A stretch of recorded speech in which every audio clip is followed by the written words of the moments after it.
I'm Stephanie Arias. I'm the Director of College Initiatives at the Cristo Rey Network. A day in the life. So first, I'll talk a little bit about a day in the life when I was a college counselor at a Chicago-based charter high school network. That looked a lot like that of a classroom teacher. Started the day in the school building early in the morning, taught classes, graded papers, took attendance, and really focused on supporting students with the college application and enrollment process. 10 years later, as a director of college initiatives for a much larger high school network that's around the country, I spend quite a bit of time traveling to schools across our 24 states, providing coaching and feedback after observing them in their classroom, helping them to build college partnerships across their state or perhaps even across the country. So I spend quite a bit of time, whether it's traveling and visiting schools and counselors in person or on my computer, on emails and calls and interviews, really trying to provide support from the remote office that's based here in Chicago. We have a really fast-paced work environment because I've mentioned we have 37 schools in our network and 110 counselors that I serve. So it's fast-paced, it's really exciting, and I love it. To do the work of college counseling and coaching, you do need minimally a bachelor's degree.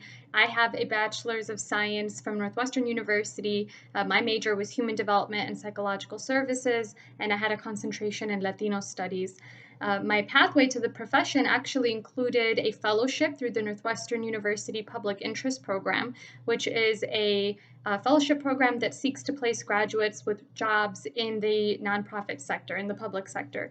And so I found this fellowship through the Career Services Department at Northwestern and was really thankful for the support that they offered me as I navigated the application process. I knew that I wanted something in the nonprofit sector within education, and they did a really nice job of matching me and providing support in my first year. I also will say that my senior's thesis in college examined college counseling efforts in high schools throughout Chicago, so that really helped clarify some of my natural interests in the role. But it was through that career services opportunity, through that fellowship, that I really found my first job as a college counselor. As a first generation US American and a first generation college grad, my advice to other first generation folks is to find your people.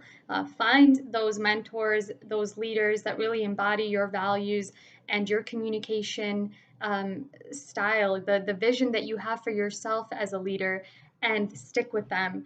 Keep them updated of your big life events. Let them know when you're having a challenge and invite their input in. Be receptive to their feedback. Build a tribe, right? You want to have folks in your corner who know you, your passions, your skills, and your strengths, but that also can attest to the character in you, to the values that you have cultivated in yourself. And so building up that support network, locating those mentors, that's really, really key.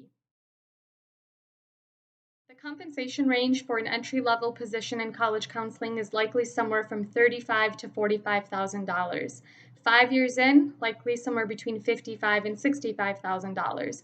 10 years out, and I've compared this across a couple of networks, it can be expected to be between $85,000 and $115,000 for a director level position.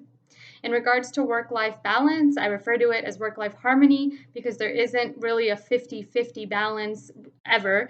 There are days that I work longer or I'm traveling and visiting schools, but there's also a little bit more flexibility, I think, in nonprofit leadership, especially if you have a team that really respects diversity, equity, and inclusion from a human resources standpoint. I've enjoyed flexibility and have plenty of time to travel, exercise, see friends and family, and engage in really strong work-life harmony. I will share it gets better over time. I think my first couple of years I worked the longest hours, but I think that's normal and expected in the nonprofit world, and I just can't say it enough. It does get better. In regards to the impact of my profession and my role within the organization, we are a national office, and providing support to 37 unique teams, I'd like to believe is pretty impactful.